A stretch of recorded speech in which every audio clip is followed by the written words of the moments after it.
અરે ધ્રુવ, આમ કેમ ચાલે છે? શું તકલીફ છે? દાદરા ઉતરતી વખતે થોડુંક પગમાં સ્લીપ થઈ જાય છે ને સહેજ વળી ગયો એવું લાગે છે. કેટલા વખતથી લાગે છે? છેલ્લા 1-2 મહિનાથી થોડીક તકલીફ છે. કોઈ ઇન્જરી થઈ હતી તને? હા, 1-2 મહિના પહેલા ક્રિકેટ રમતા વખતે પડી ગયો હતો. ઓ, તો કદાચ તને એસીએલ ઇન્જરી હોઈ શકે. એસીએલ ઇન્જરી એટલે શું?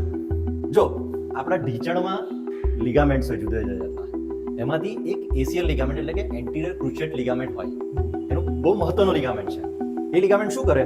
આપણા ઢીંચણના બે હાડકા છે ને એકબીજા જોડે પકડી રાખે છે. જ્યારે આવી ઇન્જરી થઈ હોય કે સ્પોર્ટ્સ રમતા કે બાઇક પરથી પડી ગયા હોય ને તો એ લિગામેન્ટ ફાટી જાય કે તૂટી જાય. એના કારણે શું છે કે એ બે હાડકાને સપોર્ટ ના કરી શકે અને ચાલતી વખતે, ખાસ કરીને દાદર ઉતરતી વખતે કે દોડતી વખતે લિગામેન્ટ ઢીંચણનું ઇમ્બેલેન્સ થાય અને એવું લાગે કે જાણે આપણે પડી ગયા છે એવું લાગે.